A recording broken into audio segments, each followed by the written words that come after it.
마음으로 주님의 전에 나오신 모든 성도 여러분을 예수님의 이름으로 환영하고 축복합니다. 오늘 함께 나눌 말씀 사사기 11장 12절에서 28절까지의 말씀은 입다와 암몬 왕의 대화, 즉 이스라엘 영토에 대한 이 소유권에 관한 이야기로 구성되어 있습니다. 본문을 요약하자면 입다가 전쟁에 앞서서 암몬 왕에게 사자를 보내서 이스라엘을 치러 온 이유를 묻습니다. 이 물음에 암몬 왕은 300년 전에 잃어버린 자신의 땅을 되찾기 위해서 전쟁을 일으켰다고 얘기를 하죠. 그러자 입다는 역사적 근거를 자세히 말하면서 그 암몬 왕의 주장이 잘못되었다는 것을 밝혔으나 암몬 왕은 그것을 듣지 않습니다. 이에 입다는 이것이 자신이 해결할 수 있는 영역이 아니라는 것을 깨닫고 하나님께 이제 맡겨드리기를 간구하는 것이 오늘 말씀의 주요 내용입니다. 오늘 우리가 이 말씀을 통해서 살펴보고자 하는 것은 위기 앞에서 믿음의 지도자가 이 대응한 모습을 보면서 그의 지혜와 이 입다의 지혜와 신앙을 함께 나눠보고자 합니다. 첫 번째는 위기 앞에서 입다는 기도와 대화로 시작했습니다. 한 부부가 사소한 오해로 심하게 다투게 되었습니다. 아무래도 남편과 아내가 함께 지내다 보면 작은 일도 나중에 커지는 일이 많은 것 같아요. 남편은 아내가 자신의 말을 듣지 않고 무조건 화를 낸다라고 생각을 했고, 또 아내는 남편이 자신을 이해하려 하지 않는다고 이렇게 느꼈습니다. 며칠 동안 냉전이 이어지던 중 남편은 갑자기 문득 이런 생각이 듭니다. 근데 내가 뭐 때문에 이렇게 화가 났지? 아내는 왜 저렇게 행동을 했을까? 문득 생각이 든 것이죠. 그래서 남편은 며칠 시간도 지나고 좀 화가 수그러들어서 용기를 내어서 먼저 아내에게 말을 걸었습니다.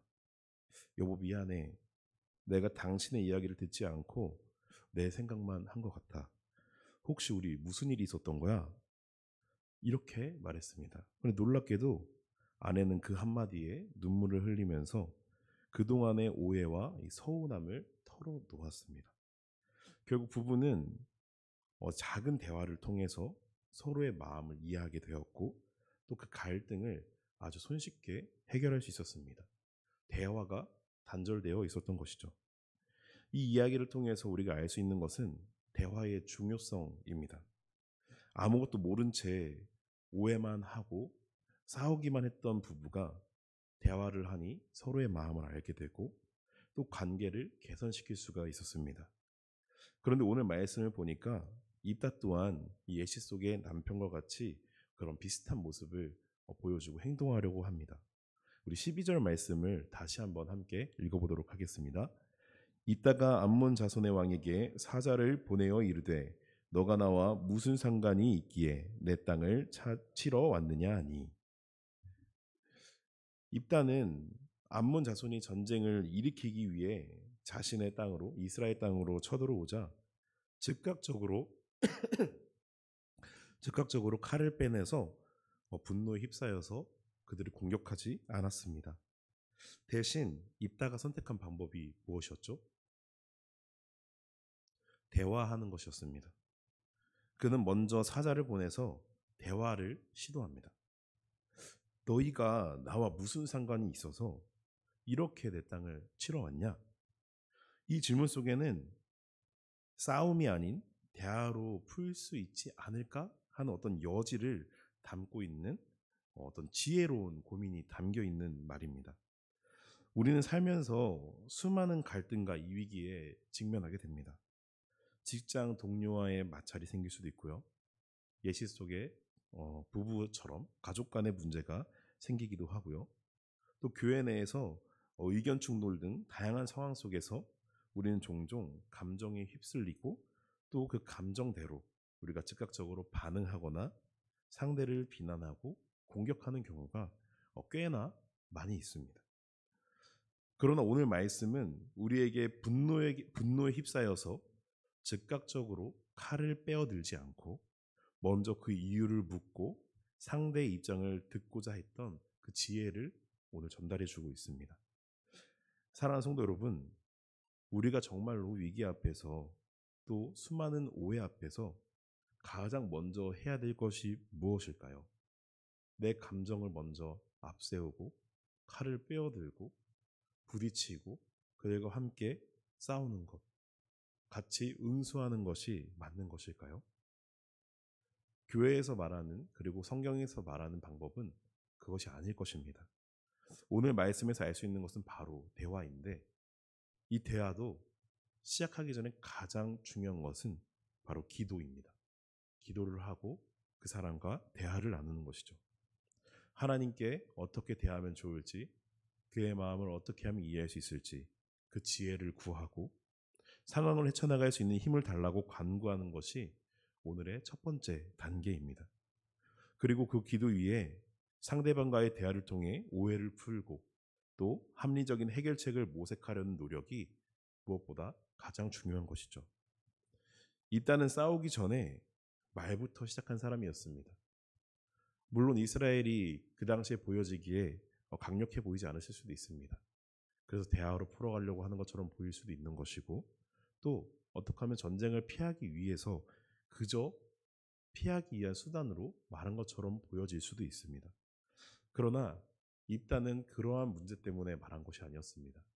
하나님께 지혜를 구하는 자였고 또 사사로 세워진 자로서 먼저 그와 함께 전쟁이 아닌 서로 간의 오해를 풀기 위해서 대화를 시작한 사람이었습니다. 진정으로 지혜로운 사람은 문제를 대화로 풀 수 있는 길이 있는지 먼저 살펴보아야 합니다. 이것이 바로 우리가 서로 간의 오해로 인한 위기 앞에서 가져야 할 첫 번째 믿음의 자세입니다. 두 번째는 사실과 진실을 바르게 설명하는 것입니다. 읽다가 오늘 단순히 대화를 시도하는 데서 그친 것이 아니죠. 암몬왕은 이스라엘이 애굽에서 나올 때 자신들의 땅을 마치 빼앗아 간 것처럼 거짓 주장을 하고 있습니다. 그런데 이 말씀을 보면서 우리도 참 이런 상황에 많이 놓여 있는 것 같다라는 생각이 듭니다. 오늘날에도 많은 갈등은 사실 사실이 아닌 잘못된 정보 그리고 서로 간의 오해 혹은 왜곡된 사실로부터 시작이 됩니다. 만약 이럴 때 우리는 어떻게 반응을 해야 할까요? 감정적으로 흥분하고 똑같이 비난하고 혹은 침묵하면서 오해를 키워나가는 것이 아니라 차분하게 사실과 진실을 설명하는 그런 지혜가 분명히 필요할 것입니다. 13절부터 27절까지의 이 말씀은 입다는 암몬 왕의 주장에 대해서 세 가지 근거를 통해서 반박을 하고 있습니다. 자세히 살펴보면 14절에서 22절까지의 말씀은 역사적인 사실로 근거해서 그 암몬 왕의 주장에 반박을 하죠.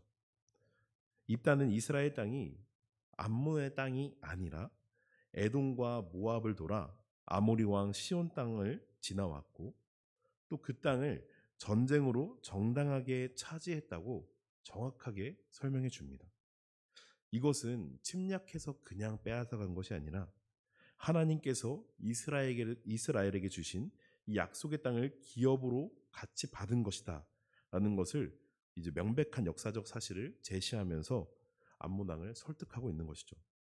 즉 암몬 왕이 주장하는 땅은 원래도 그들의 땅이 아니었고 또 이스라엘은 빼앗은 것이 아니라 정당하게 받았다는 것을 분명히 밝히고 있습니다.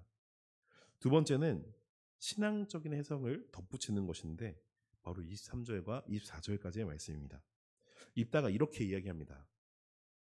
내 신 그모스가 내게 준 땅을 내가 가지는 것이 정당하듯 우리 하나님 여호와께서 우리에게 주신 땅을 우리가 차지하는 것도 분명히 정당하다라고 말하고 있죠. 입다는 이 문제가 단순한 영토 분쟁으로 끝나는 것이 아니라 하나님의 주권 아래에 있는 땅에 대한 이야기임을 분명하게 이야기하고 있는 것입니다. 이것은 단순히 역사적인 사실만을 제시하고 있는 것이 아니라 이스라엘의 존재와 땅 소유가 하나님의 은혜와 주권 안에 있다는 것을 선포하고 있는 신앙적인 고백인 것이죠. 세 번째는 오래된 평화를 근거로 삼습니다. 입다는 마지막으로 암몬 왕이 묻습니다. 이스라엘이 이 땅을 점령한 지가 벌써 300년이나 지났는데 여태까지 뭐하고 이제 와서 문제를 삼느냐라고 이야기하는 것이죠. 300년이란 긴 시간 동안 서로 아무런 문제 없이 지내다가 이제 와서 억지를 부리는 것은 타당하지 않다라고 말하고 있는 것이죠. 이는 상대방의 주장이 터무니없고 현재에 이 누려지고 있는 평화를 깨트리려는 불합리한 행동임을 지적하는 아주 강력한 근거가 됩니다. 사랑하는 성도 여러분, 입다는 그저 암몬 왕의 이러한 주장에 같이 칼을 빼어들고 싸운 것이 아니라 역사와 신앙의 현실과 그리고 여태까지 지나왔던 이 시간들까지 모두 동환화해서 논리적으로 대응하고 있습니다. 감정적으로 같이 칼을 빼어드는 것이 아니라 사실과 진실만을 가지고 그 바탕으로 차분하게 반응하는 태도를 우리는 분명하게 배워야 할 것입니다. 우리가 사람과의 오해가 생기면 정말 감정적으로 같이 대하는 경우가 정말로 많습니다.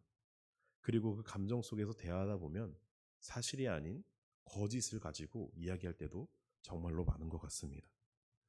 누군가 나에 대해서 오해하거나 또 우리 공동체를 향해서 잘못된 주장을 할 때 우리는 감정적으로 맞서기보다 오늘 입다와 같이 하나님께 먼저 기도하고 지혜를 구하고 또 주님의 뜻을 우리가 구해서 정말 지혜롭게 사실을 잘 설명하고 그 가운데 역사하시는 그 하나님의 은혜를 분명하게 구해야 할 것입니다.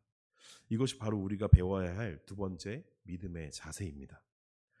마지막은 모든 판단은 하나님께 맡기는 것입니다. 입다의 이 대화와 설명에도 불구하고 암몬 왕이 그 입다의 주장에 인정을 하면서 설득이 됩니까? 전혀 그렇지 않습니다. 암몬 왕은 그의 말을 듣지 않고 전쟁을 감행하려고 하고 있습니다. 우리는 아무리 노력해도 사실 입다처럼 아무리 노력해도 해결되지 않는 문제를 직면할 때가 있습니다.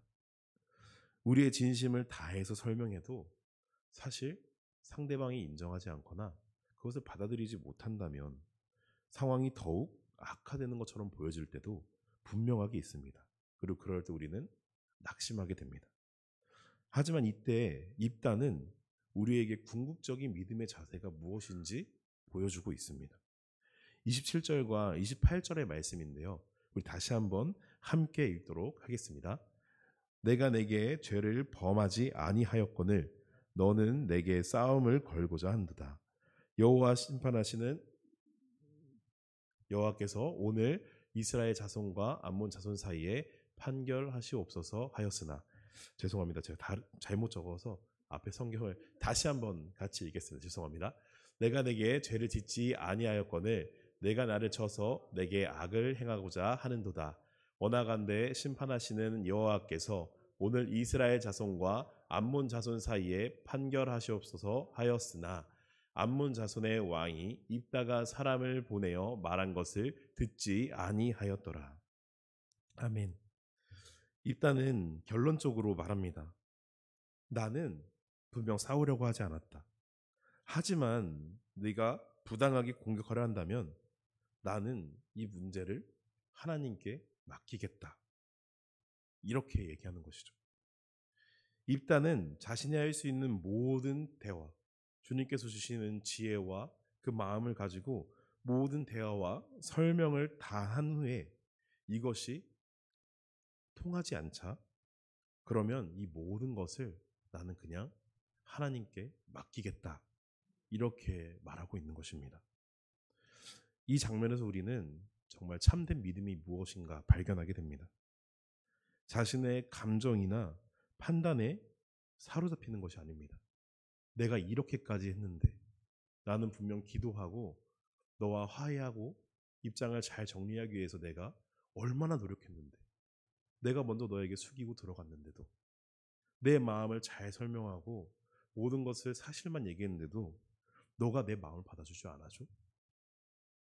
이 정도 했으면 나 할 만큼 한 거지. 나도 칼 빼든다. 이렇게 응수하고 있는 것이 아니라 이제 나는 주님께서 주신 방법을 다 동원해도 해결되지 않았으니 나를 이끌어 주시고 이 상황을 분명하게 담당하고 계시는 하나님의 공의에 맡겨드리겠다라고 고백하고 있는 신앙인의 모습을 보여주고 있습니다.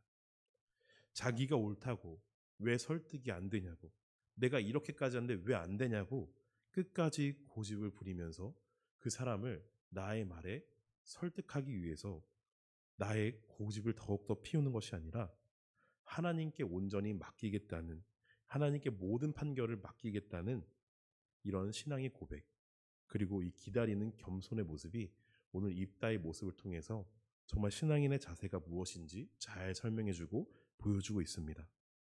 이것이 바로 우리가 위기 앞에서 가져야 할 세 번째 그리고 가장 중요한 믿음의 자세입니다. 우리가 모든 것을 다 하고도 해결되지 않을 때 우리는 전능하신 하나님께서 가장 선하게 이 문제에 개입해 주시고 또 해결하실 것을 믿고 그 모든 것을 우리 하나님께 맡길 수가 있어야 합니다. 맡기는 것도 믿음의 영역입니다. 오늘 여러분의 삶에 혹시라도 입다와 같이 억울한 일을 경험하고 계시는 분이 계십니까? 설명해도 통하지 않는 오해와 싸워야 할 그 상황에 혹시라도 놓여 있지는 않습니까? 가정에서, 또 직장에서, 혹은 교회 공동체 안에서 해결되지 않는 문제로 마음의 고통을 느끼고 계신 분이 계시지 않습니까? 그렇다면 오늘 말씀에 의지하여서 이따처럼 하나님께 맡겨보시기를 소망합니다. 사람이 아니라 우리가 더 이상 할 수 없는 것은 하나님께서 하실 수 있으시고 모든 판결은 하나님께서 해주시는 것입니다. 하나님은 지금도 분명히 살아계시고 공의로 역사하십니다. 믿으십니까? 믿으신다면 그 문제는 하나님께 있는 것입니다. 하나님께 맡겨드리시기를 소망합니다. 우리가 이 믿음의 자세를 알매도 우리가 그대로 순종하지 못한다면 어쩌면 아직도 오히려 내가 판결하시는 하나님을 신뢰하지 못하고 있는 것일지도 모릅니다. 내가 정말 하나님을 의지하고 신뢰하고 정말 하나님께서 이 모든 것을 해결해 주실 것이라는 믿음이 있다면 하나님께 맡겨드리는 것도 바로 그것이 우리의 믿음을 보여주는 것입니다.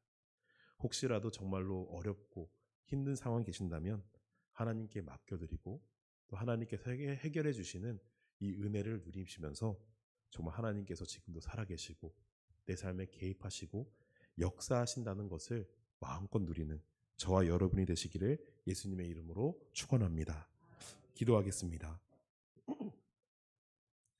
사랑의 하나님,